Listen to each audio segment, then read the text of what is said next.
Hello everyone, welcome to fun with math.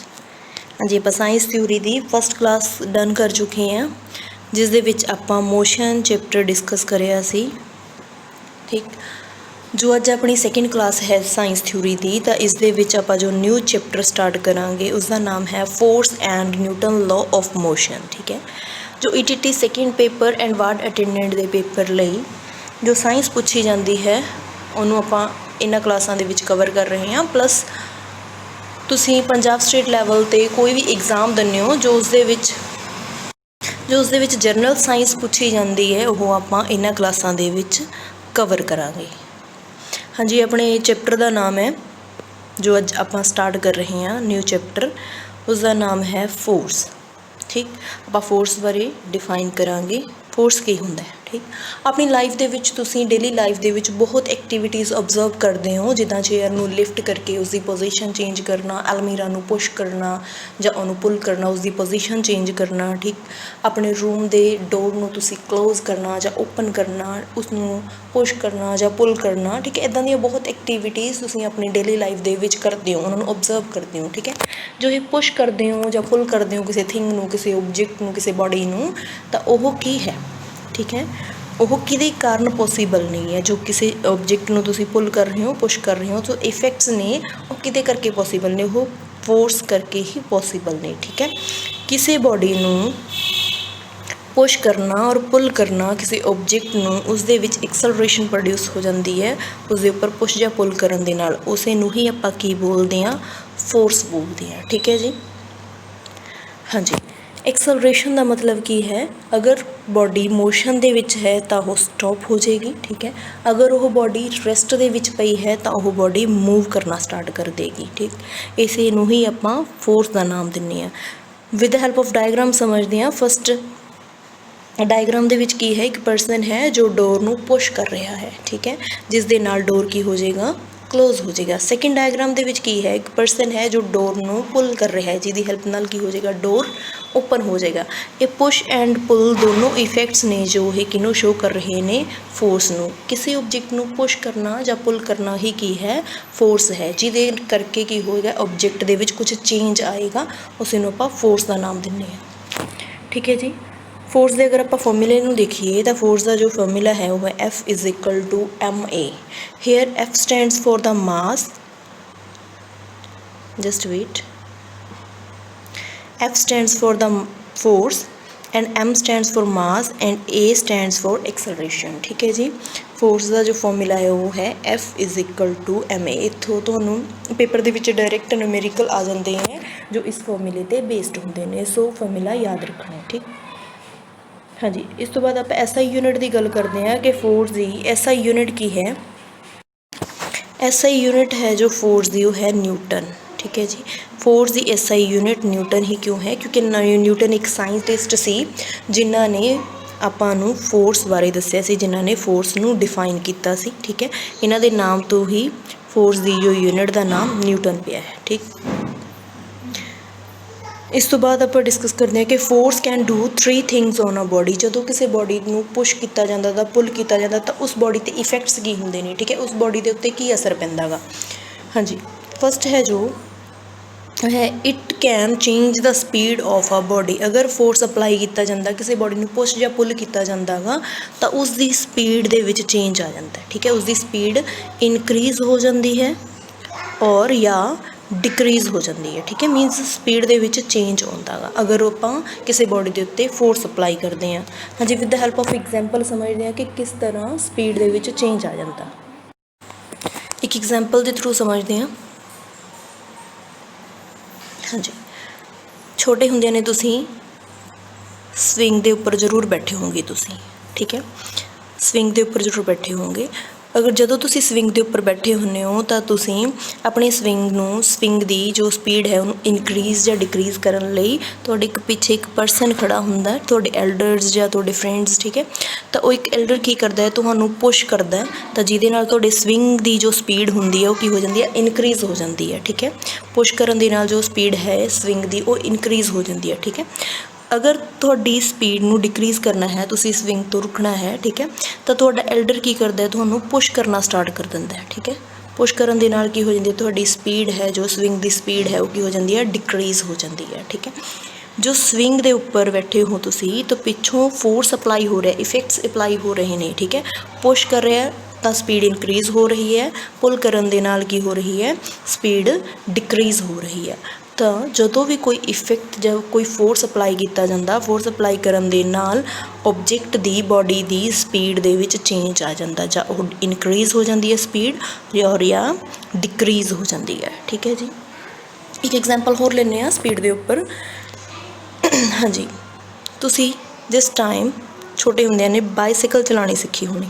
ਠੀਕ, ਤਾਂ ਤੁਸੀਂ ਜਦੋਂ ਬਾਈਸਾਈਕਲ ਚਲਾਉਣੀ ਸਿੱਖੀ ਤਾਂ ਤੁਹਾਡੇ ਐਲਡਰਸ ਪਿੱਛੇ ਰੁਕ ਜਾਂਦੇ ਨੇ, ਜਿਹਦੇ ਨਾਲ ਤੁਸੀਂ ਜਿਸ ਟਾਈਮ ਬਾਈਸਾਈਕਲ 'ਤੇ ਬੈਠਦੇ ਹੋ ਤਾਂ ਉਹ ਤੁਹਾਨੂੰ ਗਿਰਨ ਤੋਂ ਬਚਾਉਂਦੇ ਨੇ। ਠੀਕ ਹੈ, ਉਹ ਤੁਹਾਨੂੰ ਪੁਸ਼ ਕਰਦੇ ਨੇ ਕਿ ਤੁਸੀਂ ਬਾਈਸਾਈਕਲ ਤੋਂ ਗਿਰ ਨਾ ਜਾਓ। ਠੀਕ ਹੈ, ਤਾਂ ਉਹ ਵੀ ਇੱਕ ਫੋਰਸ ਹੀ ਅਪਲਾਈ ਹੋ ਰਿਹਾ ਹੈ, ਜਿਹਦੀ ਹੈਲਪ ਨਾਲ ਤੁਹਾਡੇ ਬਾਈਸਾਈਕਲ ਦੀ ਸਪੀਡ ਨੂੰ ਇਨਕਰੀਜ਼ ਜਾਂ ਡਿਕਰੀਜ਼ ਕੀਤਾ ਜਾਂਦਾ। ਠੀਕ, ਜਾਂ ਤੁਸੀਂ ਟਰਾਈਸਾਈਕਲ 'ਤੇ ਬੈਠੇ ਹੋਵੋਗੇ ਤਾਂ ਉਸਦੇ 3 ਵੀਲਸ ਲੱਗੇ ਹੁੰਦੇ ਨੇ, ਜਿਹਦੀ ਹੈਲਪ ਨਾਲ ਜੋ 2 ਵੀਲਸ ਨੇ ਉਹ 1 ਵੀਲ ਨੂੰ ਕੀ ਦੇ ਰਹੇ ਹੁੰਦੇ ਨੇ, ਸਪੋਰਟ ਦੇ ਰਹੇ ਹੁੰਦੇ ਨੇ, ਜਿਹਦੇ ਨਾਲ ਬਾਈਸਾਈਕਲ ਦੀ ਸਪੀਡ ਨੂੰ ਇਨਕਰੀਜ਼ ਜਾਂ ਡਿਕਰੀਜ਼ ਕੀਤਾ ਜਾਂਦਾ। ਸੋ ਜਦੋਂ ਕੋਈ ਫੋਰਸ ਅਪਲਾਈ ਕੀਤਾ ਜਾਂਦਾ, ਫੋਰਸ ਅਪਲਾਈ ਕਰਨ ਦੇ ਨਾਲ ਬੋਡੀ ਦੀ ਸਪੀਡ ਦੇ ਵਿੱਚ ਚੇਂਜ ਆ ਜਾਂਦਾ। ਠੀਕ ਹੈ ਜੀ, ਉਸ ਦੇ ਓਬਜੈਕਟ ਦੀ ਸਪੀਡ ਨੂੰ ਇਨਕਰੀਜ਼ ਵੀ ਕੀਤਾ ਜਾ ਸਕਦਾ ਔਰ ਡਿਕਰੀਜ਼ ਵੀ ਕੀਤਾ ਜਾ ਸਕਦਾ। ਆਈ ਹੋਪ ਤੁਹਾਨੂੰ ਕਲੀਅਰ ਹੋਇਆ ਹੋਵੇਗਾ।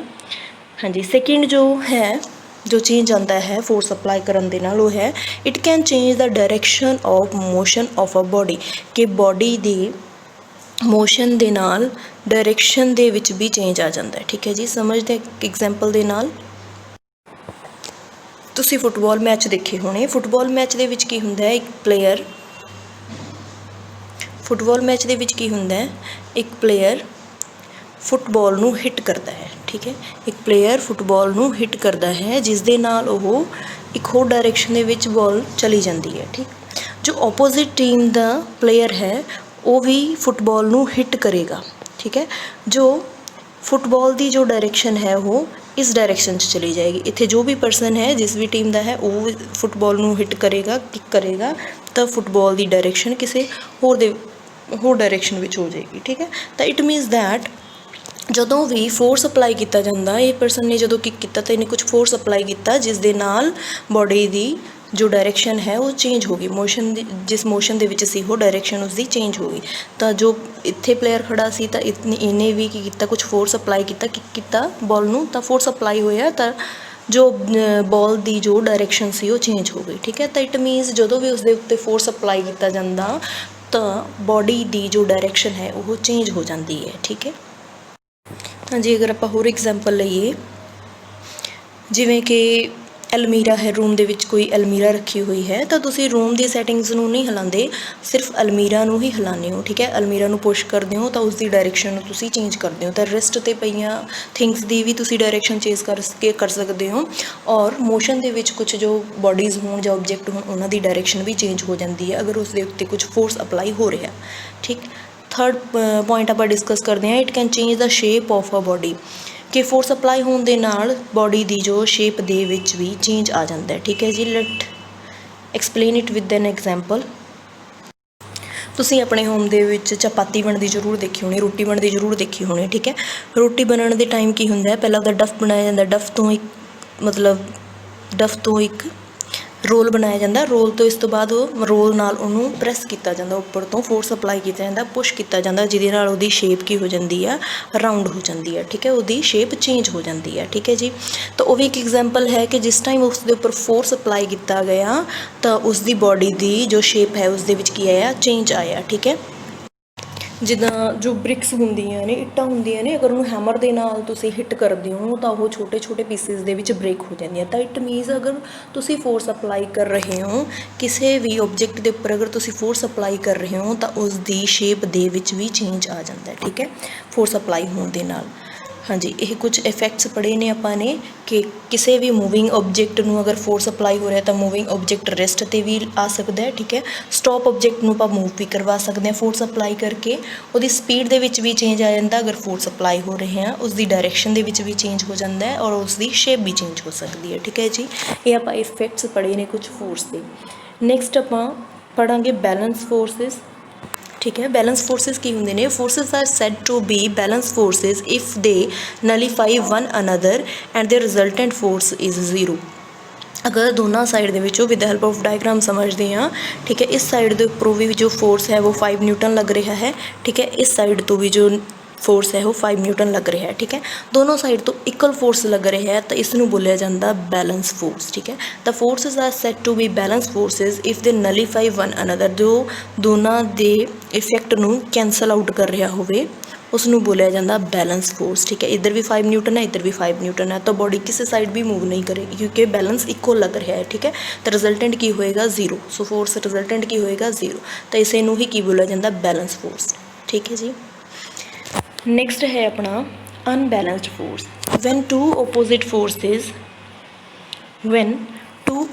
Forces acting on a body, जो किसी ऑब्जेक्ट ते दो ओपोजिट फोर्सिस लग रहे हों, move a body in the direction of greater force, और बॉडी उस डायरेक्शन दे विच मूव करे जिस डायरेक्शन तो ज़्यादा फोर्स लग रहा है, ग्रेटर फोर्स लग रहा है, ठीक है। उस इदां दे मोशनस नूं, ठीक है, उस बॉडी जिस मोशन दे विच बॉडी है उन्होंने बोलिया जाता अनबैलेंस्ड फोर्स, ठीक है।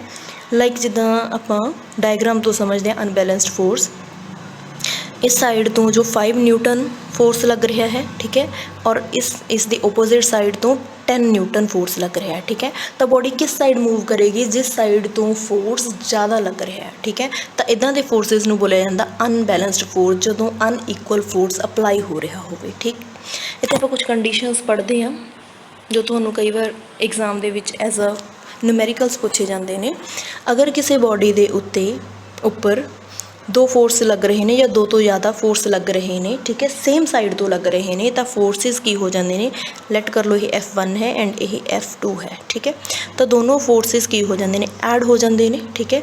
रिजल्टेंट फोर्सिस तुहाडा ये होएगा, ठीक है। सैकेंड कंडीशन आपने पढ़ ही ली कि अगर फोर्स इस साइड तो भी सेम है और इक्वल फोर्स लग रहे हैं, तो दोनों जो रिजल्टेंट फोर्स होएगा वो की होएगा ज़ीरो होएगा, ठीक है जी। और थर्ड कंडीशन पढ़ी है कि जिस साइड तो ग्रेटर फोर्स है उसी direction they which body object move करेगा, ठीक है जी। इस तो बाद आप कुछ लॉ डिस्कस करांगे, लॉ ऑफ मोशन, ठीक है जी। फर्स्ट लॉ ऑफ मोशन है, आप मोशन के 3 लॉज पढ़ते हैं, ठीक है, जिन्होंने आप अज एक लॉ डिस्कस करांगे and 2 rest of the laws आप नैक्सट क्लास के डिस्कस करांगे, ठीक है जी। फर्स्ट लॉ ऑफ मोशन है, an object remains in a state of rest और of uniform motion in a straight line unless acted upon by an external unbalanced force. कोई भी बॉडी है उसके उपर अगर कोई फोर्स नहीं लग रहा, अगर वो बॉडी रेस्ट दे विच पई है तो वो रेस्ट दे विच ही रहेगी, ठीक है। अगर कोई बॉडी मोशन दे विच ही है तो वो मोशन दे विच ही रहेगी उन्ना टाइम जिन्ना टाइम उसके उपर कोई एक्सटर्नली फोर्स अप्लाई नहीं किया जाता, ठीक है जी। यही है फर्स्ट लॉ ऑफ मोशन, ठीक है जी। इसे नूं ही आपां फर्स्ट लॉ ऑफ मोशन के नाम नाल जानते हैं कि कोई भी ऑब्जेक्ट है, कोई भी बॉडी है, अगर वो रेस्ट दे विच पई है तो वो रेस्ट दे विच ही रहेगी जिन्ना टाइम उसके उपर कोई एक्सटर्नली फोर्स नहीं अप्लाई हो रहा। अगर कोई बॉडी मोशन दे विच है तो मोशन दे विच ही रहेगी जिन्ना टाइम उसके उपर कोई एक्सटर्नली फोर्स नहीं लग रहा, ठीक। इस तो बाद एक टर्म आप होर रीड करते हैं, that is inertia. It is also known as a law of inertia. First law नूं आपां लॉ ऑफ इनर्शिया के नाम नाल भी जानते हैं, ठीक है। अगर तुहानूं एग्जाम दे विच लॉ ऑफ इनर्शिया पूछा जाता कि लॉ ऑफ इनर्शिया न्यूटन के किहड़े लॉ नूं बोलिया जाता, फर्स्ट लॉ नूं लॉ ऑफ इनर्शिया के नाम नाल भी जानिया जाता, ठीक है जी। लॉ ऑफ इनर्शिया की कहंदा, law of inertia first time किन्ना ने फॉर्मुलेटेड किया थी, गैलीलियो या गैलीली, ठीक है। The natural tendency of an object to resist change in their state of rest और of uniform motion is called inertia. अगर कोई बॉडी रेस्ट दे विच है तो रेस्ट दे विच रहना ही पसंद करती है, अगर कोई बॉडी मोशन च है तो मोशन दे विच ही रहेगी जिन्ना टाइम उसके उपर कोई भी फोर्स अप्लाई नहीं किया जाता एक्सटर्नली, ठीक है। अगर आप एनर्शिया की SI यूनिट की गल करते हैं तो एनर्शिया की जो SI यूनिट है वो है kg, ठीक है जी। नैक्सट है a body which greater mass has a greater inertia. अगर किसी बॉडी का मास ज़्यादा है तो उसका एनर्शिया भी ज़्यादा होएगा, ठीक है।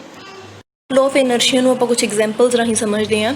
If a train suddenly starts to move from the position of rest when passengers sitting it in the links in the opposite direction, this happens due to the inertia of the body of the passenger. Due to sudden start of the train, the lower part of the body of the passenger which is in the contact with the train।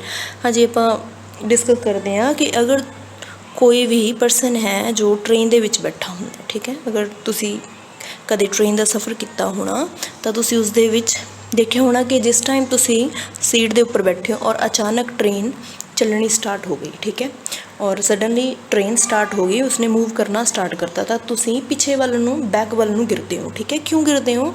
ਕਿਉਂਕਿ ਤੁਹਾਡੀ ਜੋ body ਹੈ ਉਹ rest 'ਤੇ ਸੀ, ਠੀਕ ਹੈ। ਤੁਹਾਡਾ ਜੋ ਲੋਅਰ ਪਾਰਟ ਹੈ ਉਹ ਟ੍ਰੇਨ ਦੇ ਨਾਲ ਮੋਸ਼ਨ ਦੇ ਵਿੱਚ ਹੋ ਗਿਆ, ਬਟ ਤੁਹਾਡਾ ਜੋ ਅੱਪਰ ਪਾਰਟ ਹੈ ਉਹ ਰੈਸਟ ਦੇ ਵਿੱਚ ਹੀ ਹੈ, ਠੀਕ ਹੈ। ਤਾਂ ਇਸ ਲਈ ਤੁਸੀਂ ਬੈਕਵਰਡ ਨੂੰ ਪਿੱਛੇ ਵੱਲ ਨੂੰ ਗਿਰਦੇ ਹੋ। ਤੁਹਾਡੀ ਬੋਡੀ ਹੈ ਜੋ ਉਹ ਰੈਸਟ 'ਚ ਸੀ, ਉਹ ਰੈਸਟ ਦੇ ਵਿੱਚ ਹੀ ਰਹਿਣਾ ਚਾਹੁੰਦੀ ਹੈ। ਇਹ ਇੱਕ ਇਨਰਸ਼ੀਆ ਦੀ ਐਗਜ਼ਾਮਪਲ ਹੈ, ਠੀਕ ਹੈ। ਹਾਂਜੀ, ਨੈਕਸਟ ਸੈਕਿੰਡ ਐਗਜ਼ਾਮਪਲ ਹੈ to move a dirt from a coat we hit it with a stick. ਅਗਰ ਕੋਟ 'ਤੇ ਕੋਈ ਡਰਟ ਲੱਗਿਆ ਹੋਇਆ ਤਾਂ ਉਸਨੂੰ ਰਿਮੂਵ ਕਰਨ ਲਈ ਤੁਸੀਂ ਉਹਨੂੰ ਹਿੱਟ ਕਰਦੇ ਹੋ, ਠੀਕ ਹੈ। ਤਾਂ ਉਹ ਹਿੱਟ ਕਰਨ ਦੇ ਨਾਲ ਕੀ ਹੁੰਦਾ, ਜੋ ਕੋਟ ਹੈ ਉਹ ਮੋਸ਼ਨ ਦੇ ਵਿੱਚ ਆ ਜਾਂਦਾ, ਠੀਕ ਹੈ, ਬਟ ਜੋ ਇਨਰਸ਼ੀਆ ਹੈ, ਜੋ ਡਰਟ ਹੈ ਉਹ ਰੈਸਟ ਦੇ ਵਿੱਚ ਹੀ ਰਹਿਣਾ ਪਸੰਦ ਕਰਦਾ। ਸੋ ਦੈਟਸ ਵਾਈ ਜੋ ਡਰਟ ਹੈ ਉਥੋਂ ਡਿਟੈਚ ਹੋ ਜਾਂਦਾ ਕੋਟ ਤੋਂ ਐਂਡ ਫੋਲਸ ਆਊਟ, ਠੀਕ ਹੈ। ਤਾਂ ਉਹਦੇ ਵਿੱਚੋਂ ਡਰਟ ਕੋਟ ਦੇ ਵਿੱਚੋਂ ਰਿਮੂਵ ਹੋ ਜਾਂਦਾ। ਤਾਂ ਇਹ ਵੀ ਇੱਕ ਲਾਅ ਇਨਰਸ਼ੀਆ ਦੀ ਐਗਜ਼ਾਮਪਲ ਹੈ, ਠੀਕ। ਥਰਡ ਹੈ ਆਪਣੇ ਕੋਲੇ ਬਿਫੋਰ। ਹਾਂਜੀ, ਥਰਡ ਐਗਜ਼ਾਮਪਲ ਹੈ taking a long jump an athlete runs for a while. ਜਦੋਂ ਕੋਈ ਵੀ ਐਥਲੀਟ ਤੁਸੀਂ ਦੇਖੇ ਹੋਣੇ ਕਿ ਜਦੋਂ ਵੀ ਉਹ ਲੌਂਗ ਜੰਪ ਕਰਦੇ ਨੇ ਤਾਂ ਉਸ ਤੋਂ ਕੁਝ ਸੈਕਿੰਡ ਪਹਿਲਾਂ ਉਹ ਰਨ ਕਰਦੇ ਨੇ, ਠੀਕ ਹੈ। ਰਨ ਕਰਨ ਦੇ ਨਾਲ ਕੀ ਹੁੰਦਾ, ਉਹਨਾਂ ਦੀ ਬੋਡੀ ਮੋਸ਼ਨ ਦੇ ਵਿੱਚ ਆ ਜਾਂਦੀ ਹੈ, ਠੀਕ ਹੈ। ਤਾਂ ਉਹਨਾਂ ਦੀ ਬੋਡੀ ਮੋਸ਼ਨ ਦੇ ਵਿੱਚ ਹੀ ਰਹਿਣਾ ਪਸੰਦ ਕਰਦੀ ਹੈ, ਜਿਹਦੇ ਨਾਲ ਉਹ ਲੀਪ ਕਰਕੇ ਇੱਕ ਅੱਛਾ ਜੰਪ ਲਗਾ ਸਕਦੇ ਨੇ, ਠੀਕ ਹੈ ਜੀ। ਤਾਂ ਇਹ ਇੱਕ ਐਗਜ਼ਾਮਪਲ ਹੈ ਇਨਰਸ਼ੀਆ ਦੀ, ਠੀਕ ਹੈ, law of inertia of motion ਦੀ, ਠੀਕ। ਹਾਂਜੀ, फोर्थ एग्जाम्पल है while alighting from a slowly moving train one must runs for a short while in the direction of the moving train and then let off the train. अगर तुसी train दे विचों चलदी train दे विचों रुकन की कोशिश करते हो तो उस टाइम की हुंदा है तो तुहाडी बॉडी है जो अगर तुसी अचानक ही सडनली ਉਹਦੇ ਵਿੱਚ ਉਤਰ ਕੇ ਰੈਸਟ 'ਤੇ ਹੋ ਜਾਂਦੇ ਹੋ ਤਾਂ ਤੁਸੀਂ ਅੱਗੇ ਵੱਲ ਨੂੰ ਗਿਰੋਗੇ, ਠੀਕ ਹੈ। ਤੁਹਾਨੂੰ ਇੰਜਰ ਹੋ ਸਕਦਾ ਹੈ, ਠੀਕ ਹੈ। ਅਗਰ ਤੁਸੀਂ ਮੂਵਿੰਗ ਟ੍ਰੇਨ ਦੇ ਨਾਲ ਹੀ ਉਤਰਨ ਟਾਈਮ, ਠੀਕ ਹੈ, ਮਤਲਬ ਟੇਕ ਆਫ ਲੈਂਦੇ ਹੋ ਜਦੋਂ ਤੁਸੀਂ, ਤਾਂ ਅਗਰ ਤੁਸੀਂ ਕੁਛ ਟਾਈਮ ਲਈ ਮੂਵ ਕਰਦੇ ਹੋ, ਰਨ ਕਰ ਲੈਂਦੇ ਹੋ ਨਾਲ ਹੀ ਟ੍ਰੇਨ ਦੇ, ਤਾਂ ਤੁਹਾਡੀ ਬੋਡੀ ਹੈ ਜੋ ਅੱਗੇ ਵੱਲ ਨੂੰ ਫੋਰਵਰਡ ਨੂੰ ਤੁਸੀਂ ਗਿਰੋਗੇ ਨਹੀਂ, ਤੁਸੀਂ ਹਟ ਨਹੀਂ ਹੋਵੋਗੇ, ਠੀਕ ਹੈ। ਤਾਂ ਤੁਹਾਡੀ ਬੋਡੀ ਮੋਸ਼ਨ 'ਚ ਸੀ ਜਦੋਂ ਟ੍ਰੇਨ ਮੋਸ਼ਨ ਦੇ ਵਿੱਚ ਜਾ ਰਹੀ ਸੀ। ਜਿਸ ਟਾਈਮ ਤੁਸੀਂ ਉਸ ਦੇ ਵਿੱਚੋਂ ਟੇਕ ਆਫ ਕਰ ਰਹੇ ਹੋ ਤਾਂ ਉਸ ਟਾਈਮ ਕੀ ਹੋਏਗਾ, ਤੁਹਾਡੀ ਬੋਡੀ ਮੋਸ਼ਨ ਦੇ ਵਿੱਚ ਹੀ ਰਹਿਣਾ ਪਸੰਦ ਕਰੇਗੀ, ਠੀਕ ਹੈ। ਸੋ ਤਾਂ ਤੁਸੀਂ ਕੁਛ ਟਾਈਮ ਲਈ ਰਨ ਕਰਦੇ ਹੋ, ਉਸ ਦੇ ਨਾਲ ਮੂਵ ਕਰਦੇ ਹੋ ਟ੍ਰੇਨ ਦੇ ਨਾਲ, ਤਾਂ ਤੁਸੀਂ ਈਜ਼ਲੀ ਤੁਹਾਡੀ ਬੋਡੀ ਕੀ ਹੋ ਜਾਏਗੀ, ਰੈਸਟ ਦੇ ਵਿੱਚ ਆਉਣੀ ਸ਼ੁਰੂ ਹੋ ਜਾਏਗੀ, ਤਾਂ ਤੁਸੀਂ ਇਸ ਤੋਂ ਬਾਅਦ ਸਟੋਪ ਹੋ ਸਕਦੇ ਹੋ, ਠੀਕ ਹੈ ਜੀ। ਇਹ ਕੁਛ ਐਗਜ਼ਾਮਪਲ ਸੀਗੀਆਂ ਲਾਅ ਆਫ ਇਨਰਸ਼ੀਆ ਦੀਆਂ, ਠੀਕ ਹੈ, ਕੁਛ ਲਾਅ ਆਫ ਰੈਸਟ ਆਫ ਇਨਰਸ਼ੀਆ ਔਰ ਕੁਛ ਇਨਰਸ਼ੀਆ ਆਫ ਮੋਸ਼ਨ ਦੀਆਂ, ਠੀਕ ਹੈ ਜੀ। ਆਈ ਹੋਪ ਤੁਹਾਨੂੰ ਕਲੀਅਰ ਹੋਣੀ ਹੈ, ਠੀਕ। हाँ जी, नैक्सट है state and there will next है अपना ਲੀਨੀਅਰ ਮੋਮੈਂਟਮ, ਜਿਸ ਨੂੰ ਆਪਾਂ ਨੈਕਸਟ ਕਲਾਸ ਦੇ ਵਿੱਚ ਕਵਰ ਕਰਾਂਗੇ। ਇੱਥੇ ਤੱਕ ਕਿਸੇ ਨੂੰ ਕੋਈ ਵੀ ਡਾਊਟ ਹੋਏ ਤਾਂ ਕਮੈਂਟ ਬਾਕਸ ਦੇ ਵਿੱਚ ਆਪਣਾ ਕਮੈਂਟ ਰੱਖਿਓ, ਠੀਕ ਹੈ। ਅਗਰ ਵੀਡੀਓ ਅੱਛੀ ਲੱਗੀ ਹੋਵੇ ਤਾਂ ਇਹਨੂੰ ਸ਼ੇਅਰ ਜ਼ਰੂਰ ਕਰਿਓ, ਲਾਈਕ ਕਰਿਓ ਐਂਡ ਚੈਨਲ ਨੂੰ ਸਬਸਕ੍ਰਾਈਬ ਕਰਿਓ ਤਾਂ ਕਿ ਤੁਹਾਨੂੰ ਹਰ ਕਲਾਸ ਦੀ ਨੋਟੀਫਿਕੇਸ਼ਨ ਮਿਲ ਸਕੇ।